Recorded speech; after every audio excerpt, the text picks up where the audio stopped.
voilà le sujet de l'AI dans le monde économique, dans le monde de l'entreprise, avec les défis éthiques et les défis juridiques que peut poser l'intelligence artificielle, avec une intervention qui sera faite par Dudley d'Australie et de Gabriel du Costa Rica. Merci. Thank you, Frederick. Good afternoon, everybody. Thank you very much for having me. I hope you've had a nice strong coffee with your lunch so that you stay awake for the next 10 minutes or so. We've heard some really interesting discussions this morning with our speakers, and I think it's a very exciting time to be a lawyer working in the AI space. As lawyers, we're often asked to poke holes in things, to find out where there are faults, to advise on risk, compliance, liabilities. But I think sometimes as lawyers we often forget the positives. The positives are very plain to see with the AI space.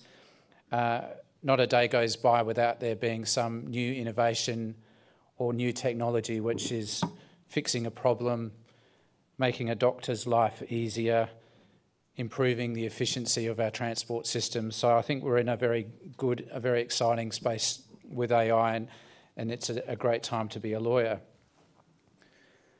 I've got a very short space of time to speak to you very briefly about the ethical challenges and legal challenges that we're seeing in AI. It will have a bit of an Australian theme to it.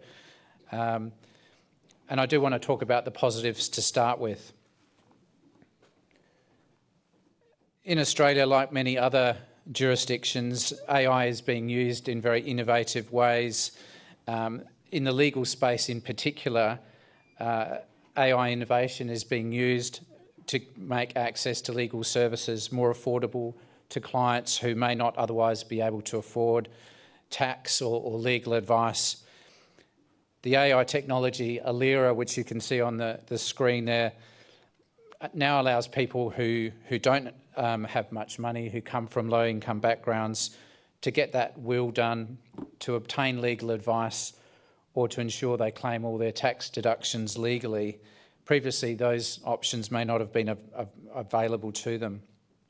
We have a client, an AI client, that offers robo-based investment advice. Their goal is to provide high-quality investment advice via their advice platform to those that can't afford traditional investment advisors. So very much a positive thing, and very many positive examples from an AI perspective. But AI, as we've seen from our earlier speakers today, does pose some challenges, particularly some ethical challenges. Let's look a little bit first at some of those ethical challenges. And I don't know what your experience has been up to this point, but many of the AI innovations that we read about in the media, whether it's Google's Duplex product or the use of the bot Eugene Guzman, a lot of that AI is pretending to be something that it's not. Many of the technology companies we see are struggling to build trust with their users because they're trying to trick the client into thinking that they're dealing with a human and not a machine. What we've seen and heard about this morning is that it's really important, it's really critical for the AI industry to build that trust, to be upfront, to be transparent about what it is that they're trying to do. And we heard from the speaker just before lunch around certification options, and certainly having transparency about AI moving forward is important from a trust perspective and building trust with customers.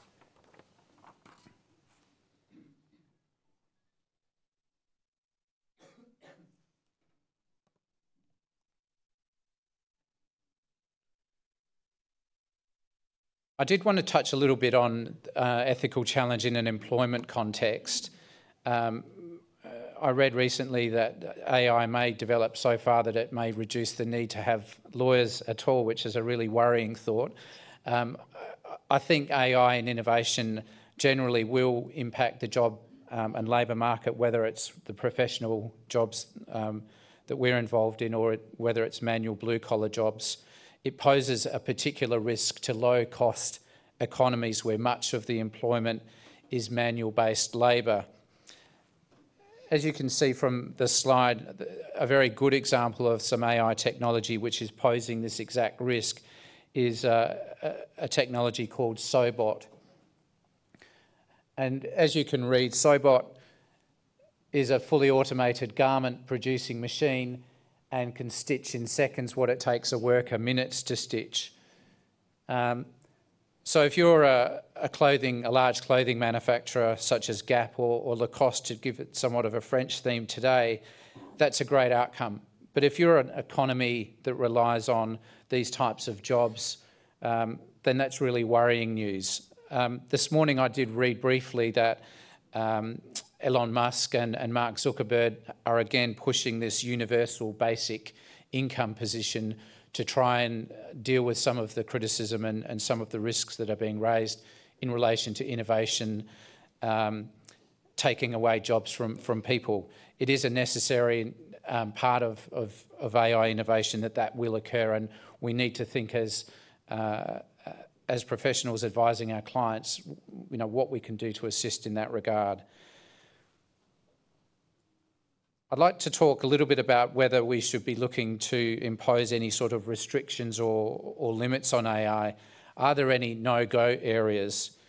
I guess what I'm talking about here is the so-called Terminator risk, where machines rise up against their human masters. We've all read about it in various media. And what about AI technology that makes life and death decisions, whether that's on the battlefield at war or in the hospitals on an operating table? Should we be regulating these types of issues? Marguerite very eloquently spoke this morning around the bioethics and challenges of regulating AI in the medical space. Francoise also gave a very good example of the recent capture of the infamous Golden State Killer in the US, where they used genetic information to track down that killer.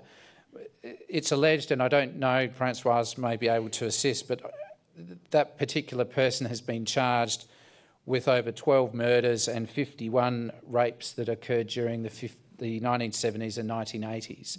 I guess I'd say to you, the use of technology in that context is a very good thing if we can achieve justice in that particular situation.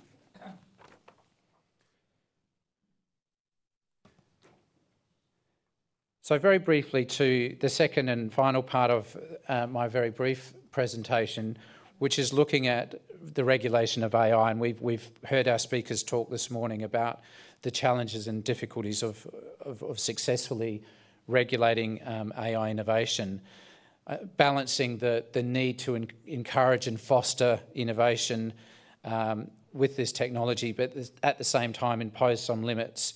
Asking questions, do we need to impose limits? If so, what limits are appropriate? Do we allow this industry to regulate itself? There's no easy answer to that question. In Australia, we have some recent examples of state governments setting up innovation hubs to deal with those very questions. They seem to be asking more questions than answering them. Finally, we did hear briefly from Danny and Raphael in relation to liability issues, particularly around the transport technologies and AI. Time doesn't permit me to go into this in any more detail. Allocating risk is fraught with difficulty.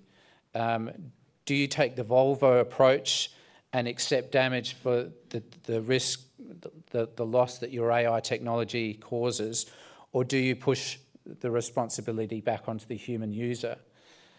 Danny mentioned that the insurance industry is very much taking a leading role in this, and it may be that decision is taken out of our hands, and the insurance industry will determine what the position is. I think either way, there's no easy answer. The final question I guess I wanted to touch on, and it has been dealt with earlier today in relation to GDPR, is the question of bias and the fact that as human programmers, we all have our inbuilt prejudices, we all have our likes and our dislikes. How do we regulate and avoid inbuilt bias that goes into the coding of these machines, these robots, this innovation technology? The new GDPR regulation, which has come in recent times, arguably is dealing with this issue and this risk head-on by making laws relating to the automatic decision-making process, particularly where that's affecting legal rights. That's been built into this regulation. The panel looked at this earlier. I think the EU, with its decision around GDPR and the automation of decision-making, is leading the way. Australia is very much behind in that regard, and there are other countries too that haven't addressed this. What we need to be looking towards, and I think the EU has started to do this, is how best to balance the rights of individuals whilst promoting and properly investing in the rise and use of AI technology. I'm happy to take questions, but maybe pass across to Gabrielle first. Thank you.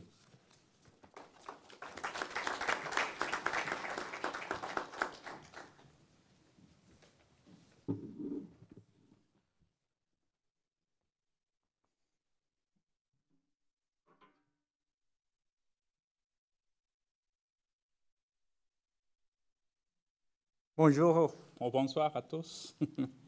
Je suis Gabriel Lizama du Costa Rica.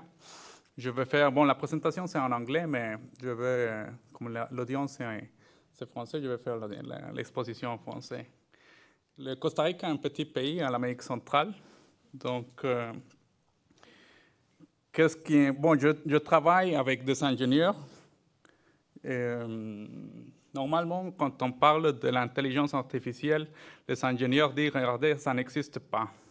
Ça, c'est de machines, de learning machines, ça, c'est de systèmes autonomes ou de software, autonomous software, mais ils sont réticents à croire et à utiliser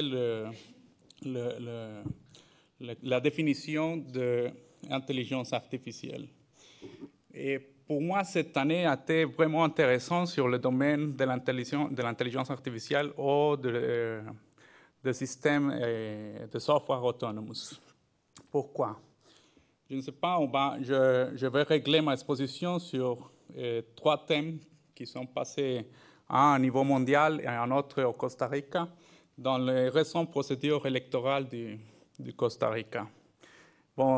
Tous, je crois que vous connaissez le thème de Cambridge Analytica et leur impact dans le Brexit, dans l'impact dans la campagne électorale aux États-Unis et dans plusieurs événements.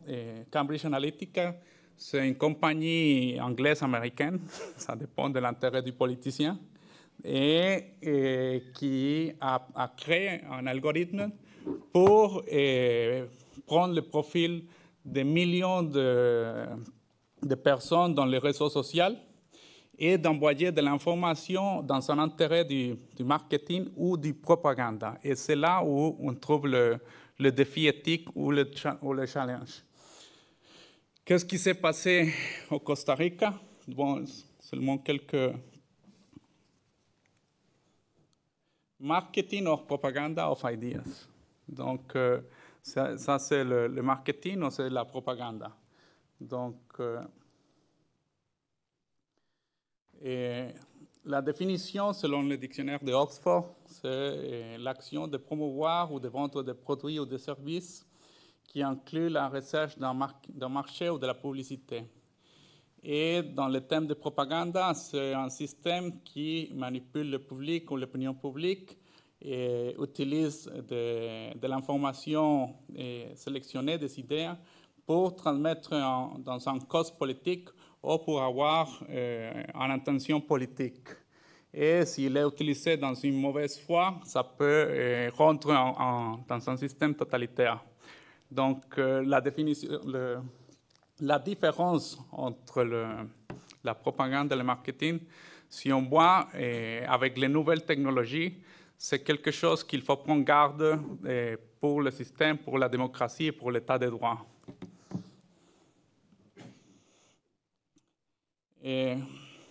L'histoire du XXe siècle nous a enseigné que l'utilisation d'audiovisuel et de moyens de communication sociale qui sont utilisés par le gouvernement, ça peut avoir de mauvaises conséquences pour l'état de droit. Maintenant, qu'est-ce qu'il passe? On croyait, presque tous les pays de l'Amérique latine, ce sont des démocraties. En Europe, on a des démocraties. Mais maintenant, la technologie, il fait créer des caractères ou des personnes qui utilisent les nouvelles technologies.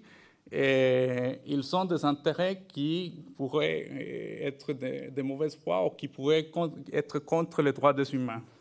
Donc, ça, c'est un thème qu'il faut visualiser aux défis éthiques et aux défis juridiques. The Power of Donovan's Program.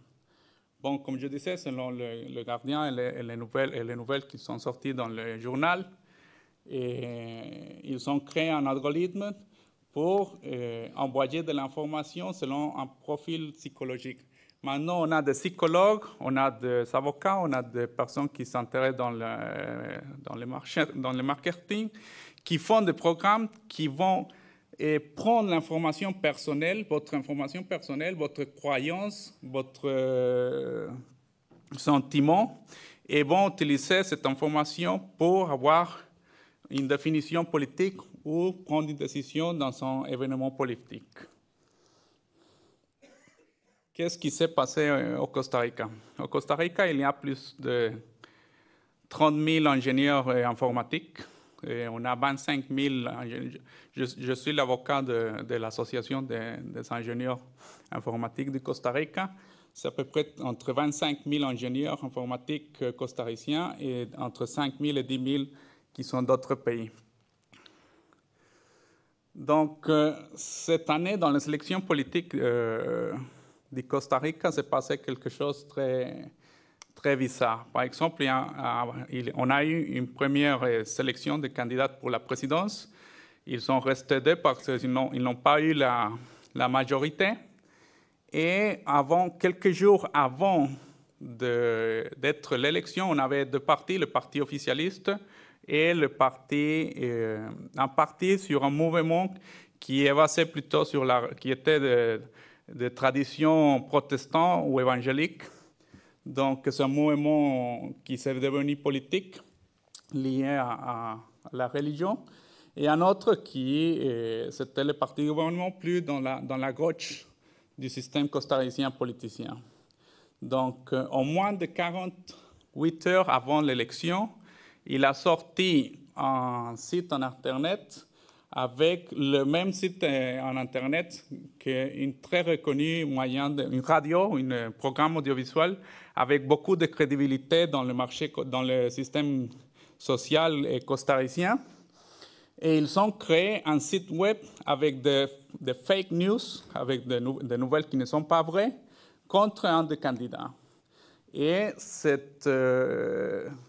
site en Internet, il est mis sur Twitter, sur les réseaux sociaux, sur Facebook, sur Instagram et sur tous les réseaux sociaux, 72 heures. Et tout s'est fait avec des systèmes autonomes et avec des algorithmes autonomes qui ont fait ça. On ne peut pas faire la traçabilité de cette information selon les organismes d'investigation du Costa Rica. Et qu'est-ce qui s'est passé? On a eu, avant l'élection du Costa Rica, de l'introduction de l'information qui n'est pas vraie et qu'un citoyen normal ne peut pas voir immédiatement si c'est vrai ou c'est pas vrai, ou il faut faire une recherche, il faut faire une recherche plus en conscience pour savoir qu'est-ce qui s'est fait.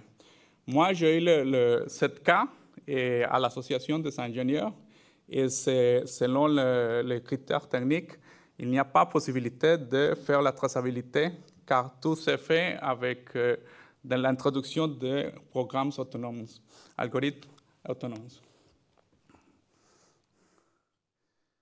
Après, bon, ça c'est la basilique de Los Angeles du Costa Rica. Ça c'est la Negrita. Le Costa Rica est un pays très, très catholique. 70% de la population est liée à la religion catholique. Tous les années, le 2 août, 1,5 million de Costariciens vont à la basilique de Los Angeles pour demander des choses à la Negrita et pour faire remercier la Negrita. C'est un symbole très important de la culture costaricienne. Donc, qu'est-ce qui s'est passé? Bon, on avait, comme je vous disais, un parti qui était plutôt de gauche et un parti qui était plus lié, plus conservateur, qui était contre l'avortement, contre les droits de l'étudiant, l'euthanasie, etc. Et qu'est-ce qui s'est passé? Il y a des organisations qui ont introduit des algorithmes. De ces algorithmes, ils sont envoyés, par exemple, si tu étais un catholique, ils t'envoyaient de l'information qui disait que, par exemple, le mouvement des protestants était contre l'Église catholique, était contre la Vierge Marie. Elle recevait tout le temps de l'information de fake news sur cela et j'ai des exemples de personnes que je connais, je ne veux pas voter pour cette personne car il est contre la Negrita. Donc, et ça arrive, c'est incroyable comment le système autonome, un programme autonome peut arriver à prendre l'information personnelle, arriver dans votre conscience et vous dire quel type de décision tu vas prendre dans une élection politique. Donc, il faut faire la régulation ou pas de régulation sur ce thème.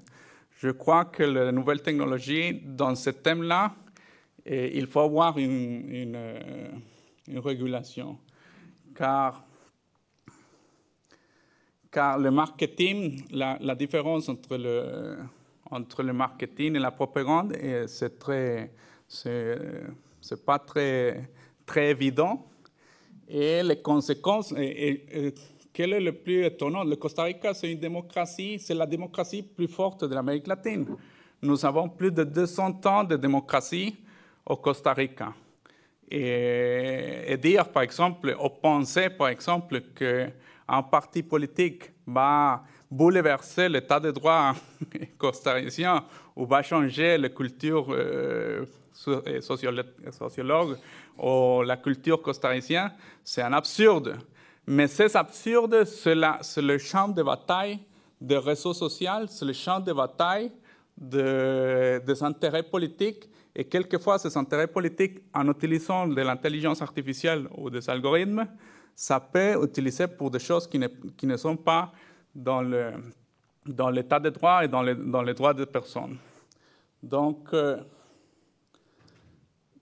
je voulais faire cette petite présentation et merci beaucoup.